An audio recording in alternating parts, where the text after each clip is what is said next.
Di sebuah kota, hiduplah seorang pria bernama Hakim. Ia berusia awal 30-an.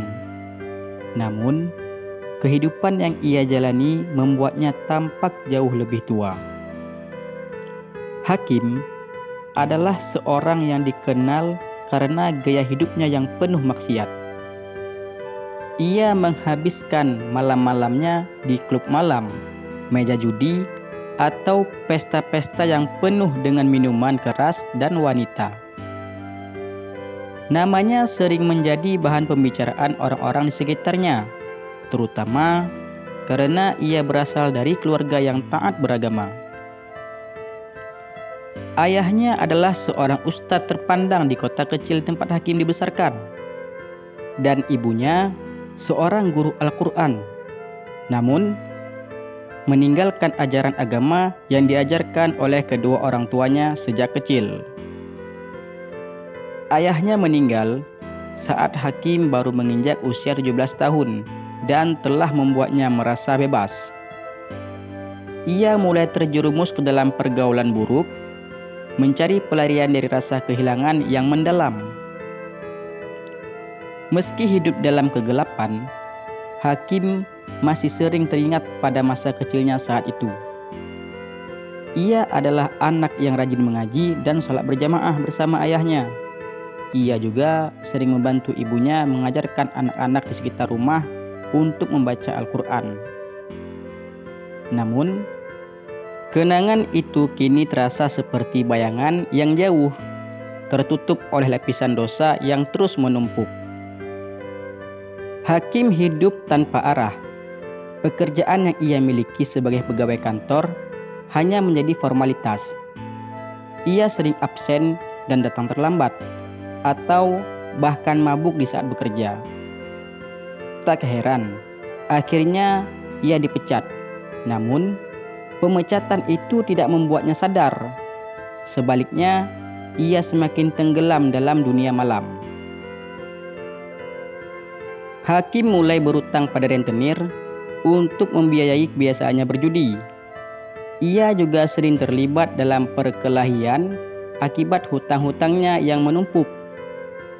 Dalam satu peristiwa, ia dikejar oleh beberapa pria karena gagal membayar utang yang besar yang ia gunakan untuk bermain judi. Hakim dihajar hingga babak belur dan ditinggalkan di gang kecil dengan tubuh penuh luka. Dalam kondisi sekarat, Hakim hanya mampu menatap langit malam yang gelap. Ia merasa hidupnya sudah tidak berarti. Namun, di tengah kesunyian itu, terdengar suara azan subuh dari masjid kecil yang tidak jauh dari tempat ia terbaring. Suara itu menusuk ke hatinya, membangkitkan ingatan tentang masa kecilnya yang pernah ia rasakan dulu. Hakim berdiri dan menyeret langkah menuju masjid itu. Setibanya di masjid, Hakim disambut oleh seorang ustadz.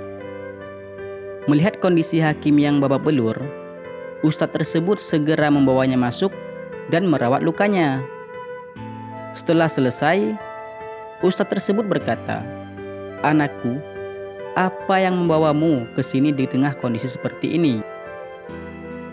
Hakim tidak langsung menjawab. Ia hanya terdiam, menundukkan kepala dan akhirnya menangis. Air matanya mengalir deras, membawa semua penyesalan yang telah lama ia pendam. "Ustadz, saya tidak tahu harus kemana lagi. Hidup saya penuh dosa. Apakah masih ada harapan untuk orang seperti saya?" Dengan lembut ustadz tersebut menepuk bahu Hakim dan berkata, "Anakku, rahmat Allah itu luas. Sebesar apapun dosa yang kau lakukan, jika kau benar-benar ingin bertobat, Allah pasti akan mengampunimu. Namun, tobatmu harus sungguh-sungguh. Tinggalkan jalan yang salah dan kembalilah kepada Allah." Hari itu menjadi titik balik bagi Hakim. Ia melaksanakan sholat tobat untuk pertama kalinya setelah bertahun-tahun meninggalkannya. Dalam sujudnya ia menangis, memohon ampunan kepada Allah atas semua dosa yang telah ia lakukan. Perjalanan Hakim menuju taubat tidaklah mudah. Lingkungan lamanya terus menariknya kembali. Teman-teman lamanya mengejeknya. Bahkan ada yang coba memaksanya kembali ke kebiasaan buruknya. Namun Hakim tetap teguh. Ia mulai mengganti kebiasaan buruknya dengan aktivitas yang lebih bermanfaat. Hakim banyak menghabiskan waktu di dalam masjid, belajar agama dengan ustadz. Ia juga mulai membaca kembali Al-Quran yang dulu pernah ia baca. Setiap hari, ia melawan godaan untuk kembali ke masa lalunya.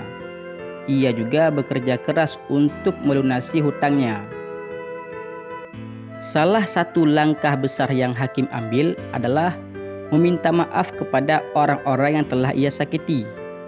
Ia mengunjungi ibunya yang ditinggal sendirian di desa, memohon ampun atas semua kesalahannya. Sang ibu yang telah lama merindukan anaknya menyambut Hakim dengan air mata kebahagiaan.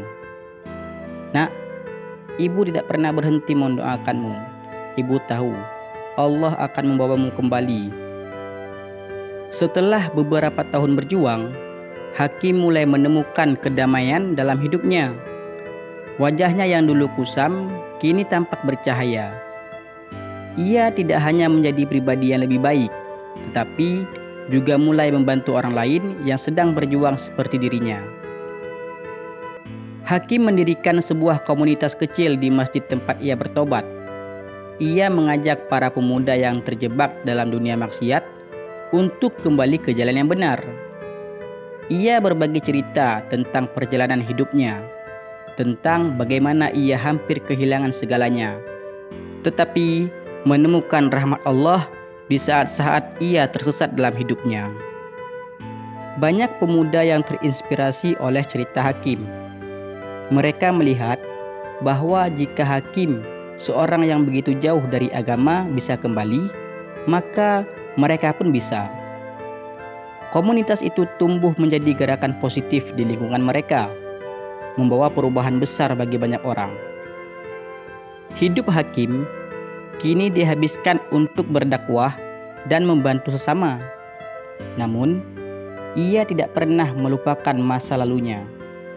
Ia sering mengatakan, "Masa lalu saya adalah pengingat bahwa manusia itu lemah. Tapi, rahmat Allah selalu lebih besar daripada kelemahan kita." Pada suatu malam, setelah selesai memimpin sebuah kajian di masjid, Hakim merasa lelah dan memutuskan untuk beristirahat lebih awal. Malam itu ia bermimpi bertemu dengan ayahnya yang tersenyum padanya dan berkata, "Aku bangga padamu, Nak. Teruslah di jalan ini." Keesokan paginya, Hakim ditemukan meninggal dunia dalam tidur dengan wajah yang tenang. Kabar kepergiannya menyebar dengan cepat dan ribuan orang menghadiri pemakamannya. Mereka mengenangnya sebagai sosok yang membawa cahaya di tengah kegelapan, seorang pendosa yang menjadi teladan dalam taubat. Di akhir pemakamannya, ustadz yang pertama kali bertemu dengannya berkata, "Hakim adalah bukti nyata bahwa siapapun dan sebesar apapun dosanya dapat kembali kepada Allah. Semoga kita semua bisa mengikuti jejaknya dan meraih rahmat Allah." Cerita hidup Hakim menjadi pengingat bagi banyak orang bahwa rahmat Allah selalu terbuka bagi siapa saja yang ingin kembali kepadanya, asalkan ada kesungguhan dan tekad untuk berubah. Selama nafas masih berhembus, pintu taubat tidak akan pernah tertutup. Wallahu a'lam.